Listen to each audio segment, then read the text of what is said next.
What's going on with you guys, man? The background looks a little different. Everything looks a little out of sorts, but that's because the Juke studio is under construction. If you haven't seen, painting the room right now.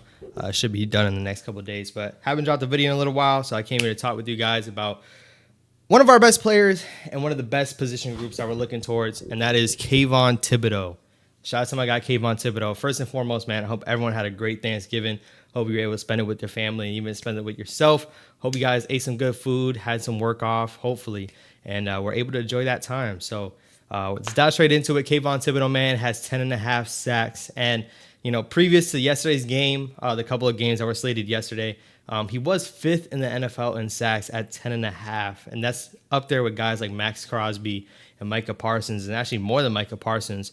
I don't know after that last game that just happened, but Kayvon Thibodeax has been an elite company, and whether you want to pick and choose his stats or look at the certain opponents he faced, he has 10.5 sacks. The Giants haven't had one since Leonard Williams had that one breakout year where he was able to do so. So us having 10.5 sacks on one player doesn't happen often. And as Giants fans know, we don't really have household names when it comes to pass rushers, so it's good to see him after having a first year where he only put up 4 sacks. He missed a couple of games. He really turned it up this year, and you see him dominating games. And that's the type of effect you want when you draft an edge rusher like that. Kayvon Thibodeax in that Jets game, it got washed away because the Jets came back and won when they really shouldn't have.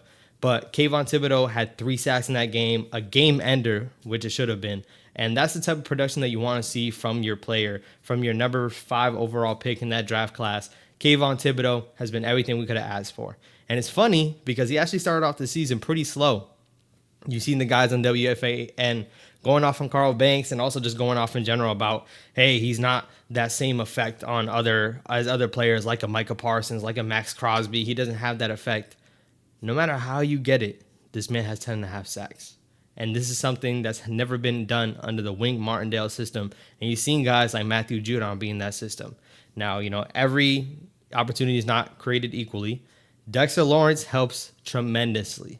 And that's something you love to see out of Kayvon. You know, he did post on our Instagram and he said, thank you to Dexter Lawrence, because that definitely helps when it comes to being an edge rusher out there on the edge. When you have so much pressure coming up the middle that they have to either break one way or the other, makes a couple easy sacks for a guy like Kayvon Thibodeax. So with Dexter Lawrence being arguably, I can say he's the best defensive tackle in the league, in my opinion. There's not one guy that's going to stop that dude, let alone 2 or 3. And you've seen that in that Cowboys game.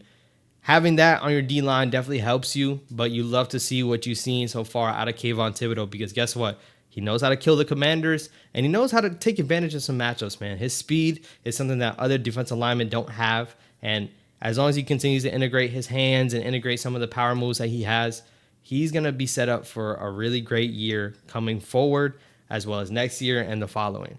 This is a young guy that, you know, people sleep on the fact that this man is a young man still in this league. Like, he still has developing to do and still has growing to do. Of course, maybe you want to see him come out like Aiden Hutchinson his rookie year. But shoot, Kayvon Thibodeax looks like a beast right now. So shout out to Kayvon Thibodeax. And also, I want to spread love real quick. You know, we're thankful. We're in a thankful season. Let's talk about the inside linebackers, Micah McFadden and Bobby Okereke.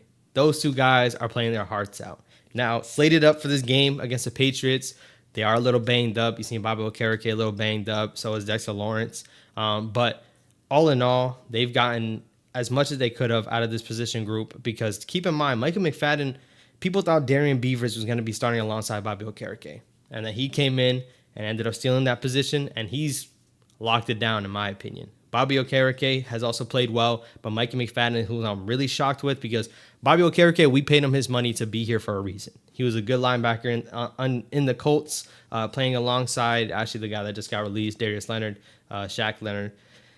Micah McFadden was a 5th-round pick a couple of years back, maybe even last year. I believe last year was his rookie year. So seeing him improve by this much, and you see him just running sideline to sideline, hitting run gaps like very effectively, Micah McFadden has been everything we could have asked for. So shout out to Micah McFadden.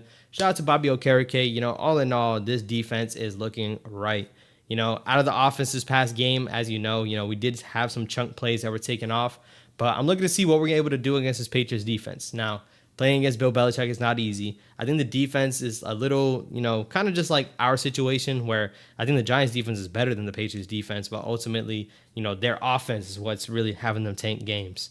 And now we have the worst offense in the league, but they are right next to us in terms of how productive their offense is, which is least to none. So shout out to that, man. Hopefully the defense can show out, and I'm really excited to see what Saquon Barkley and this offense is going to do against the Patriots. You know, half the fan base is still on tank mode, and half the fan base is still on go win games. I just love, I got to address this real quick. I love that the narrative automatically switches to, hey, Xavier McKinney, we need to resign this man. You know, he's the glue to this team.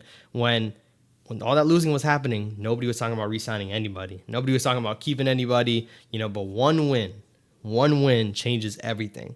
And that's what I'm here to talk about again. You know, it doesn't matter how many games you expect to lose or tank. At the end of the day, these players are trying to win. These players are trying to go out there and make a difference and try to get another W for this team.